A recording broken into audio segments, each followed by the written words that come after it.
오늘은 이제 사무엘상 8장 1절로 9절 말씀, 하나님 말씀 전하겠습니다.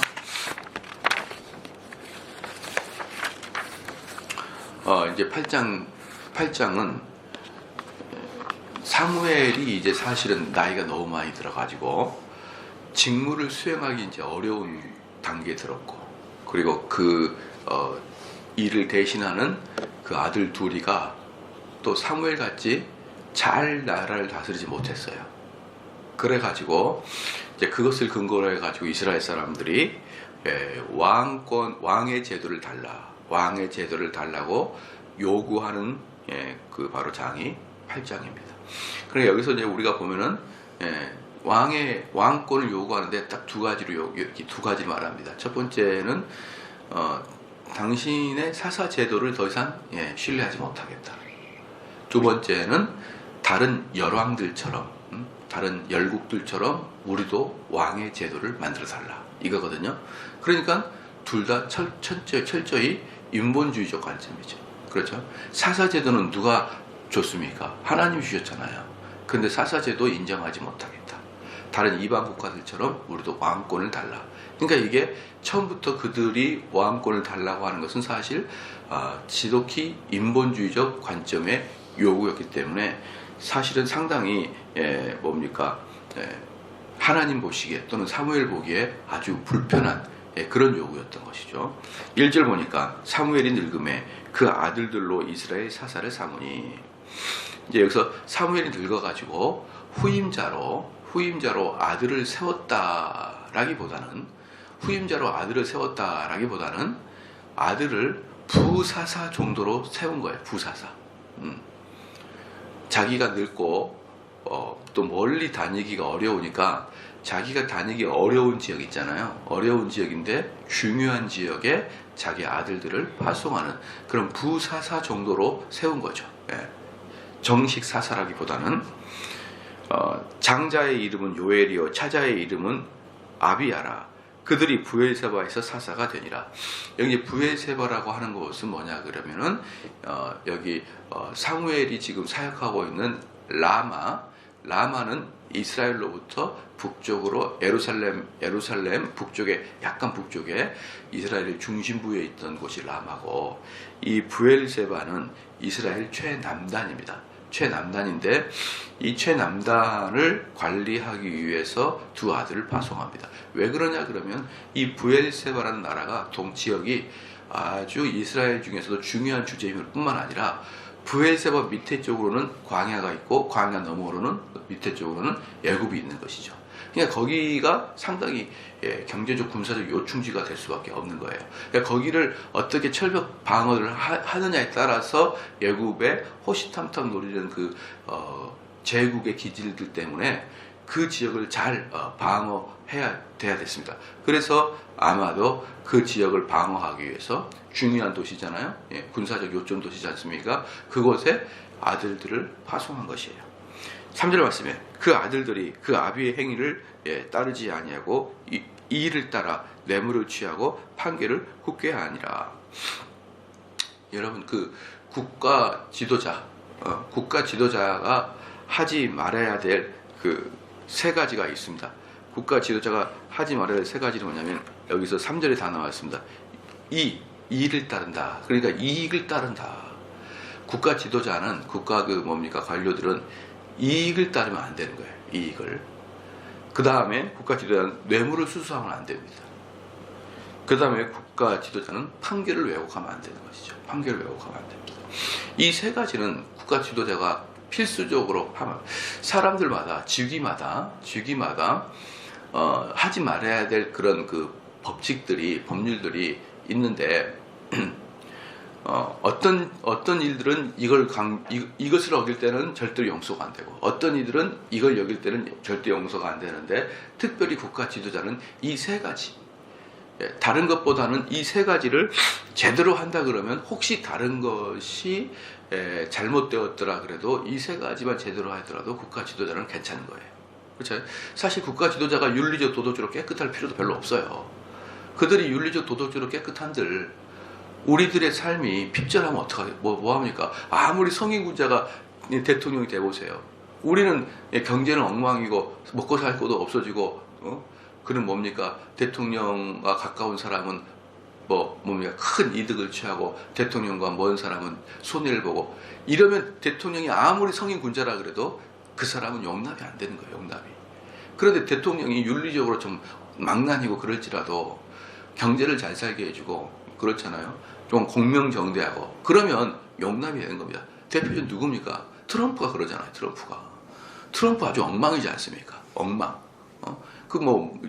저런 게 미국 대통령이야라고 말할 정도로. 그런데 제가 이번에 미국 가서 보니까 많은 사람이 트럼프를 좋아해요. 왜 그러냐니까 외국에 있는 공장을 가지고 들어와서 공장을 몇 개만 가지고 들어보십시오. 뭡니까? 엄청나게 일거리가 많이 생기잖아요.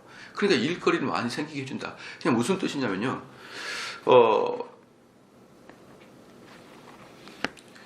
우리 문재인 대통령은 딱 느낌이 착한 일 많이 하신다 이런 느낌입니다. 이 아버지는 아버지인데 이런 아버지 있잖아요.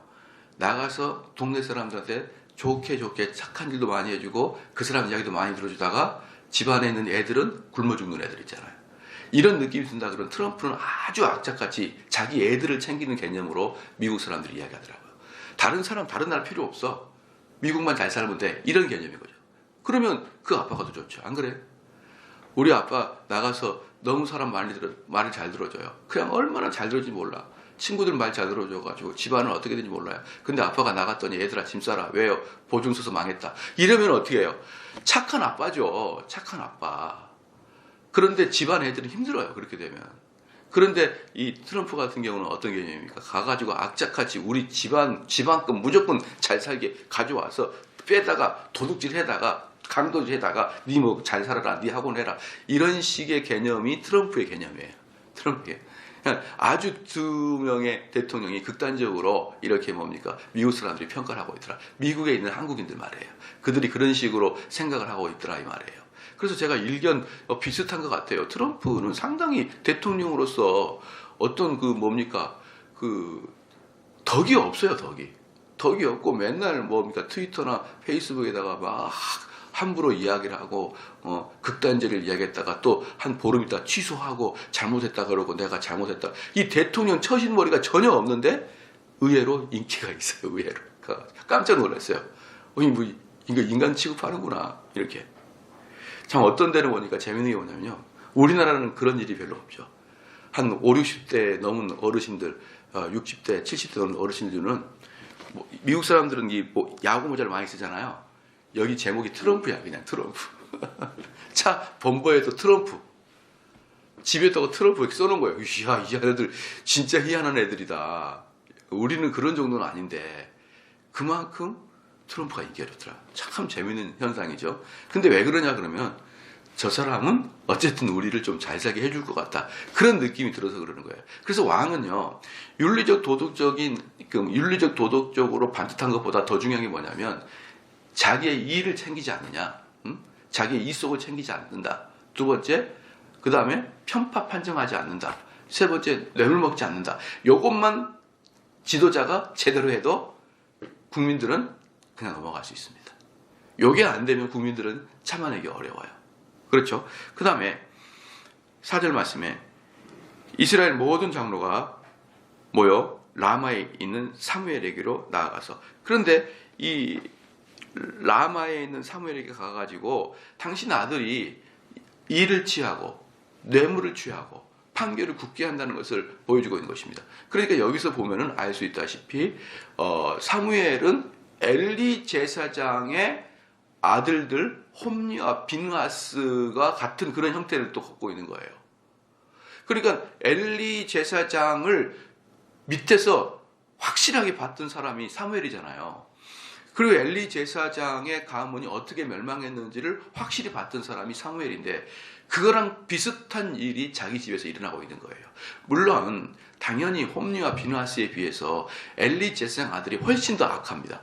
왜냐 그러면 그네들은 성전 자체를 완전히 더러워버리고, 그리고 사실은 엘리 제사장의 아들들은 죄도 경중이 있는 거예요.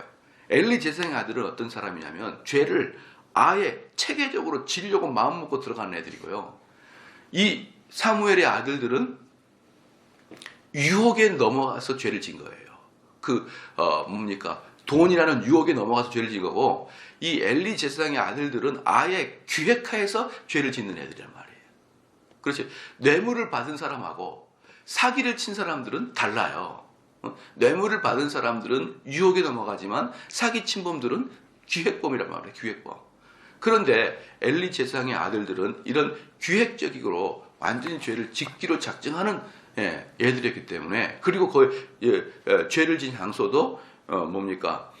여기 사무엘의 아들들은 법정이죠. 법정. 사사니까 재판을 하는 거잖아요. 법정에서 뇌물을 받고 판결을 왜곡하고 그렇잖아요. 그 다음에 엘리 제사장들은 교회, 성전에서 하나님의 법도가 집행될 성전에서 아예 완전히 제사 자체를 망가뜨리고 말았습니다.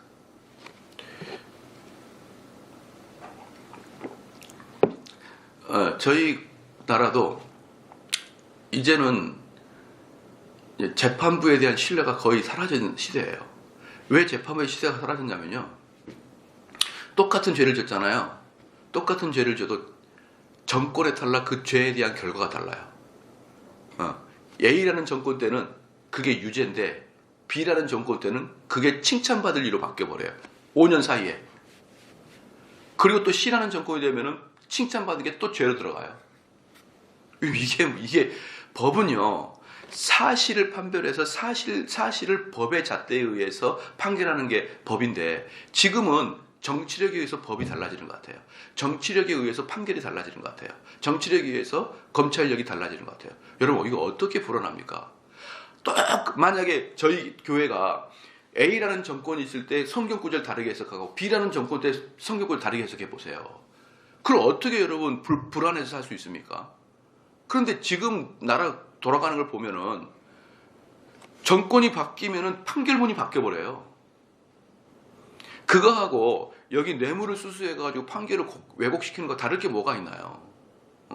이들은 돈을 받고 판결을 왜곡시켰지만, 지금 많은 사람들이 자기 이념이나 또는 정치인들에게 눈에 잘 보이게 하려고 판결을 굳게 해버리는 경우들이 제 눈에만 벌써 몇 건이 보이는데요. 자, 이런 것들을 볼 때 사무엘상에 나와 있는 이 시대의 이스라엘 사람이나 선진화되어 있고 21세기를 한참 살아가는 대한민국 국민이나 뭐 다를 바가 뭐가 있겠느냐라고 할 정도로 정말 신뢰할 수 없는 그런 국가가 되어버렸다는 게 너무 안타깝고 슬픈 일입니다. 자, 보십시다. 그리고 5절 말씀에 그에게 이르되 보소서 당신은 늙고 당신의 아들들은 당신의 행위를 따르지 아니하니 열방과 같이 우리에게 왕을 세워 우리를 다스리게 하소서 한지라. 이게 뭡니까? 이 일이 발생하니까 사무엘에게 찾아가가지고 우리에게 왕을 주소서 이렇게 말한 게 아니고, 평상시에 왕의 제도를 추구하고 있다가 우리도 맨날 사사만 있다가 하나님의 그 강력한 임재로 그때그때 지도자가 나와가지고 그 적군들을 방어하고 치니까 아주 불안에 미치겠어요. 그러니까 우리도 상설 왕의 제도를 만들면 좋겠다, 이런 마음을 계속 가지고 있다가 사무엘 아들과 사무엘의 늙음과 사무엘의 아들들의 편파적 판정을 근거로 가지고 요구한 거예요. 여러분, 그런 점 많잖아요. 그런 점 많습니다. 그래서 이런 식의 이야기를 하고 있기 때문에 이 마음을 사무엘도 알고 하나님도 알죠. 그러니까 얘네들이 요구하는 거 봐볼래요? 뒤에 보면은 5절 후반부에 열방과 같이 우리에게 왕을 세워 우리를 다스리소서. 뭡니까? 선택받은 민족이 선택받지 않는 민족들을 모범으로 삼아 우리도 그렇게 하기를 원합니다, 이렇게 얘기하는 거예요. 그러니까 하나님께서는 이미 이들의 마음을 다 압니다. 너희들이 사무엘과 그 아들들을 핑계 삼지만 실제로 너희들 마음 깊숙한 곳에 하나님이 말씀하신 그 제도, 사사 제도를 너희는 이미 거부한 거지, 이겁니다. 그러면 사랑하는 성도 여러분, 하나님께서는 왕 제도 자체를 싫어하느냐? 그러지 않아요. 왕 제도 자체를 싫어하지 않습니다. 왜냐 그러면 하나님은 다윗 왕을 축복했기 때문에. 다윗의 왕을 축복했고, 그리고 우리 하나님은 예수 그리스도의 직분을 삼중직으로 받습니다. 선지자, 제사장, 왕의 직분. 그렇기 때문에 우리 하나님께서는 왕의 직분 자체를 나쁘게 평가하지 않습니다. 그런데 뭘 나쁘게 평가하냐 그러면 하나님의 때가 있는 거예요. 하나님의 때가. 하나님께서 왕의 지혜로 나가기 전에 하나님께서 더 신성 국가로 만들기 위해서, 하나님을 섬기는 그 특별한 민족으로 만들기 위해서 그 사사 제도를 길게 가져가야 될 이유가 있었고, 그리고 어느 정도 이스라엘 사람들이 종교적으로 탄탄해졌다 그럴 때 왕의 국가로 나아가는 것이 하나님의 뜻이었는데, 얘네들은 뭐였습니까? 그런 하나님의 뜻을 기다리고 자시고 할 여력이 없는 거예요. 그냥 끄집어다가 어떤 것입니까? 내가 하겠다는 것입니다. 그리고 그것도 철저히 인본적인 마음으로, 철저히 이방적인 마음으로.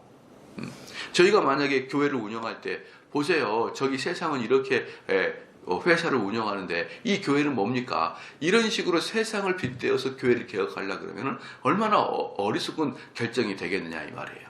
또 그런 게 돼버린 것입니다. 자, 봅시다.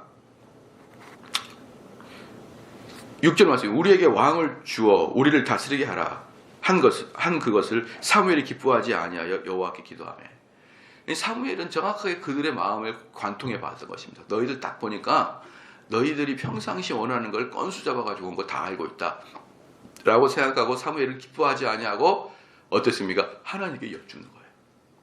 이게 사무엘이 나이가 들어도 역시 사무엘이구나 라는 걸 보여주고 있는 것입니다. 그들에게 막 격노하거나 그들에게 따지지 않고 어떻습니까? 그것을 못마땅히 해서 하나님께 묻는 거예요. 또는 나이가 들어가지고 판단력이 흐려져서 그들의 이야기를 그냥 듣고 그래라 라고 이야기하지 않고 그들의 마음을 관통해보는, 여전히 연로하셨지만 관통해보는 그 능력을 가지는 거 보면은 사무엘은 사무엘이다 라고 할 수가 있어요. 7절 말씀이 여호와께서 사무엘에게 이르시되 백성이 내게 한 말을 다 들으라. 그들이 너를 버림이 아니요 나를 버려 자기들의 왕이 되지 못하게 함이니라. 여호와께서 사무엘에게 말합니다. 그들의 말 들어라. 그리고 하는 말이 뭐냐면 그들이 너를 버린 게 아니요 나를 버렸다 이렇게 얘기하거든요. 왜 하나님께서 이렇게 말씀했냐면, 제가 어제도 설교할 때 말씀드렸지만 사무엘의 입장이 돼보십시오. 기쁘겠습니까? 엄청나게 슬프죠. 엄청나게 기분이 나쁘죠. 왜? 너 잘못 다스렸다 이거거든요. 일평생 사사로, 일평생 선지자로 살아왔습니다. 근데 연로할 때 너하고 너 자녀가 잘못됐으니까 왕권을 바꿔달라, 왕권으로. 이거거든요. 제가 이런 일들은 저희 아마 경험하게 될 거예요. 만약에 제가 이제 열심히 목회를 해가지고 저희가 이제 은퇴할 때쯤 다가오니까 사람들이 모여 앉아가지고 목사님 청교도 그만하십시오 이렇게 40년 동안 목사님 목회할 때 우리 엄청 힘들었습니다. 그만하십시오. 우리도 이제 드럼 뭐 넣게 해주시고 뭐 찬양팀 만들어 주시고 이렇게 해주시고 시편을 저기다 시편 찬송을 던져 주십시오. 이렇게 제가 은퇴 한 1년 즈음에 와가지고 지금까지 제가 열심히 가르치고 키웠던 그 집사님과 장로님이 와가지고 목사님 할 말이 있습니다. 키고 해주시고 어때 해주시고 그러면 어때요? 제가 그래라 너희들의 뜻이 참으로 가당하지 않지만 내가 그것을 받아들이겠다. 제가 그렇게 할 것 같습니까? 나 은퇴 안 할래. 나 그렇게 은퇴 안 할 거야. 뭐 저기 법이고 말고 은퇴 안 할 거야. 나 죽을 때까지 할 거니까 알아서 해. 이러면서 저는 그렇게 말년 꼬장을 부릴 거니까 절대 저한테 와가지고 따지지 마세요. 나 은퇴 안 하고 매주마다 강대상에 올라가고 후임 목사 설정 안 하면 우리 성도들이 뭐 어떻게 방법이 뭡니까? 막을 방법이. 제가 할아버지 돼가지고 올라갈 건데 끝까지 해가지고 여기에 있는 교인들이 떠나는 방법 외에는 방법밖에 없는 거예요. 난 절대로 은퇴 안 할 거야. 베드로도 뭐 은퇴했는 거 봤냐? 바울도 은퇴한 거 봤냐? 죽을 때까지 설교하다가 죽었다. 요한도 100세 때까지 설교했다. 나도 100세 때까지 살고 설교할 거야. 이러면 여러분 죽습니다. 만약에 저한테 와가지고 목사님이 했던 그 모든 것들이 너무나 지겹고 힘들어가지고 모든 제도를 바꿔주십시오. 그럼 저 은퇴 안 해요. 그러니까 함부로 이렇게 해가지고 저의 마음에 상처를 주지 마십시오. 딱 그거예요. 사무엘이 말년 딱 되니까 당신이 잘못했다는 거예요. 그러니까 얼마나 화가 납니까? 얼마나 화가 나요. 그러니까 하나님이 그 사무엘을 위로해 주시면서 너를 배신한 게 아니라 나를 배신한 거야 라고 이렇게 하나님이 위로해 주시는 겁니다. 사무엘도 인간인데 왜 화가 나지 않겠습니까? 자기가 그렇게 이스라엘을 사랑하고 이스라엘 영도자로서 그들을 지도해 나가는데 말년되니까 당신과 당신 아들 때문에 못 살겠습니다. 왕의 제도로 바꿔주세요. 이렇게 얘기하니까 당연히 사무엘도 화가 나죠. 자, 보십시다. 8절 말씀입니다. 내가 그들을 애굽에서 인도하여 낸 날부터 오늘날까지 그들의 모든 행사로 나를 버리고 다른 신을 섬기같이 내게도 그리하는도다. 계속 위로해 줍니다. 야, 니네들 백성들 봐라. 언제 한번 제대로 한 적이 있었냐? 응? 출애굽 당시에도 맨날 우상 숭배하고 꼭 그런 버릇을 지금도 하고 있는 거야. 그냥 사무엘 너 자체를 싫어하는 게 아니라 이 민족성이 그래. 응? 그렇게 말을 듣지 않고 그렇게 고집불통이고 그렇게 벌을 줘도 또 죄를 지고 또 우상 숭배하는 그런 민족이기 때문에 너한테 지금 그렇게 하는 거야. 사무엘아, 낙담하지 마라. 그렇게 이야기하는 것이죠. 9절에 말씀입니다. 그러므로 그들의 말을 듣되 너는 그들에게 엄히 경계하고 그들을 다스릴 왕의 제도를 알게 하라. 재밌는 이야기였어요. 우리 개혁교회 중에, 개혁교회를 추구하는 교회 중에 제일 큰 교회 중에 한 교회가 있습니다. 여러분 누구라고 이러면 다 아는 그런 교회인데, 그 목사님이 그 교회를 개척해가지고 엄청나게 개혁교회들 중에서는 그렇게 큰 교회가 없어요. 키웠는데 이제 너무나 좋으니까 그 아들이 신학교를 간 거예요. 신학교를.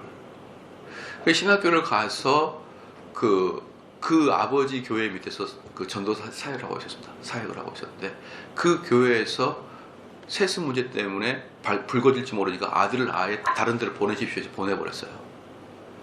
그 목사님 얼마나 화가 날까요? 얼마나 화가 날까요? 내가 너희들한테 이런 존재였냐? 참 아마 정말 이제 은퇴 얼마 한 5년 정도 남았을 텐데 아마 씁쓸할 겁니다. 씁쓸할 거예요. 내가 너희들에게 겨우 이런 존재였느냐? 이런 경우는 목회자들은 종종 당하게 되어 있어요. 말년 때가 되면 사람들이 그러지 않습니까? 죽을 때가 되면 미운 짓을 많이 한다고 그러죠. 그래서 정을 다 떼고 돌아가시듯이 목회자도 은퇴쯤이 가까우면 미운 짓을 해요. 했던 얘기 또 하고 저번에 했던 얘기 또 하고, 저 목회자 좀 그만 좀 바뀌었으면 좋겠다, 이런 마음이 드니까 들게 해줘야 하나님이, 그러니까 목회자를 자연스럽게 바꿔서 이양시킬 수가 있는 것입니다. 만약에요 전임 목사를 여러분 너무 사랑하잖아요. 그러면 그 교회 평안하지 못합니다. 전임 목사보다 항상 현재 목사를 좋아해야지 그 교회는 평안해요. 그런데 여러분 한번 봐보십시오. 교회, 우리 한국 교회를 보면은 전임 목사가 아주 훌륭했던 교회들의 후임 목사들은 엄청나게 어렵습니다. 예컨대 한경진 목사님 같은 경우도 그래요. 너무나 그분이 위대하니까 그 다음번에 있는 사람들은 고통을 당해요. 잘 되질 않습니다. 또 충영교회 김창희 목사님 같은 경우도 그 당대에 너무나 대단했기 때문에 그 이후에 많은 교인들이 어려움을 겪게 되는 것이고요. 또 어디입니까? 두레교회 김진영 목사도 엄청나게 자기 당대에 영향을 많이 끼쳤기 때문에 그 후임들의 문제가 보통 어려운 문제가 아니에요. 그렇기 때문에요, 그 전임 목회자가 정말 슈퍼스타, 또는 우리 목회자의 말로 표현하면 전국구, 지역구가 아니라 전국구 목회자이잖아요. 그런 분의 후임자로 들어가서 많은 성도들이 그래도 구간이 명간이다, 옛날 목사님이 낫다, 그러면은 그 교회는 깨집니다. 그렇기 때문에 하나님께서는 아주 오묘한 섭리로 전임 목사들을 은퇴시킬 때 한 몇 년 정도는 믿게 하시는 것 같아요. 느낌에. 어머니나 아버지를 보내드릴 때 치매 걸려가지고 너무 힘들어 라고 하는 마음이 들어야 우리 인간이 그 부모님과 헤어질 때 덜 슬프잖아요. 그런 것 같아요. 느낌이, 제 느낌이. 이건 특별히 뭐 어떤 성경적 근거는 없어요. 근데 제 느낌이 그래요. 그러니까 목사님들의 말로가 슬퍼요. 사람들이 느낌이 나가세요, 멀리 나가세요, 근접하지 마세요, 이런 모습이 보이거든요. 그래서 목사님들 마음이 슬픔이 됩니다. 그래서 저는 참 이게 어떻게 해야 이것을 정말 아름답게 이 모습들을 마무리가 되고, 뭡니까, 교회 목회직에 권력이 이양이 되고 이런 것들이 아름답게 될 수 있는 방법이 뭘까? 항상 저는 그런 고민을 지금부터 해봐요. 왜냐하면 저는 너무 많은 목사님들이 목회 당대 때는 정말 훌륭하다가 이걸 목회 후임자에게 이양한 이후에 엄청난 고통과 어려움의 처함을 많이 받고 교회가 깨지고 심지어 막 장로님과 목사님이 멱살 잡고 싸우는 것들을 한두 번 본 게 아니어가지고 정말 저는 이게 아주 걱정입니다. 그런데 지금 사무엘이 정확하게 딱 그물에 걸린 거예요. 그물에. 그래서 딱 이야기한 게 너가 늙었고 네 자녀가 마음에 들지 않고 이렇게 나가기 때문에 사실은 사무엘이 엄청나게 충격을 받은 거예요. 9절에 그러므로 그들의 말을 듣되 너는 그들에게 엄히 경계하고 그들을 다스릴 왕의 제도를 알게 하라. 그러니까 하나님께서 사무엘에게 경고하라고 했어요. 근데 하나님이 사무엘에게 왕의 제도를 경고하라고 말하지 않아도 자발적으로 말할 판이에요. 너희들이 이 사사제도를 무너뜨리고 나를 무너뜨리고 새 왕을 뽑게 했느냐 이렇게 해가지고 이 왕이 사울 왕으로 넘어갔는데 두 가지가 결정이 납니다. 그러면 사울 왕으로 넘어갔는데 첫 번째 왕의 제도를 얼마나 위험한 것을 경고했듯이 이 이스라엘 사람들에게 나쁜 왕이 딱 들어오게 되어 있는 거예요. 어쩔 수 없는 거예요. 나쁜 왕이 들어와서 이스라엘 사람들을 편치 못하게 해줄 수밖에 없고, 두 번째, 사울과 사무엘은 인간적으로 친해지기 어려운 관계가 되게 되겠죠. 안 그러겠습니까? 당연히 그렇게 되는 거예요. 그래서 사무엘은 몰라, 이것도 성경적이지 않습니다. 이것도 제 추측이에요. 사무엘은 사울을 과도하게 미워해요. 나중에 보면. 물론 사울이 하나님의 법도를 떠나게 해요. 하나님의 법칙에 하나님 말씀이 위배되게 합니다. 그런데 그럼에도 불구하고 무슨 왼수를 대하듯이 사무엘은 사울을 대합니다. 그리고 하나님께서 비록 시키셨지만, 하나님께서 비록 명령을 내리셨지만 어쨌든 사무엘이 했는데 사무엘은 사울을 왕을 폐위시켜버리고 다윗에게 기름을 부어버렸어요. 다윗 네가 해라 이렇게. 이것은 성경을 보는 관점은 100% 하나님의 계시고 100% 인간의 반응이에요. 그런 원리로 봤을 때 충분히 사무엘이 사울이 미워서 그렇게 했을 확률이 대단히 많아요. 물론 100% 하나님의 명령이지만 또 100% 사무엘의 감정도 들어갔다는 것을 우리는 배제할 수가 없는 것입니다. 그래서 사실은 처음에만 사울에게 왕을 허락하고 사울 편을 들어주다가 몇 번 못 가서 사울한테 완전히 손을 탁탁 털고 너는 나와 상관없는 자야 라고 해버리고 아예 왕권 자체를 무시해버리는 이제 그런 일들로 발전합니다. 그래서 저는 이제 그런 성경에 나와 있지는 않는 것이지만 저는 그렇게 추측을 하고 있어요. 그렇게 추측을 하고 있고 충분히 그럴 당위성이 있다라고 저는 표현합니다. 그래서 아무리 하나님의 사람이라 그래도요, 그들이 혁혁하게 하나님의 말씀을 전파하는 자라 그래도요, 예수님처럼 죄를 안 잊을 수가 없어요. 그들의 미운 감정, 그들의 아주 그 죄성, 이런 것들이 어떻게 해서든지 이렇게 드러나게 되는 것이죠.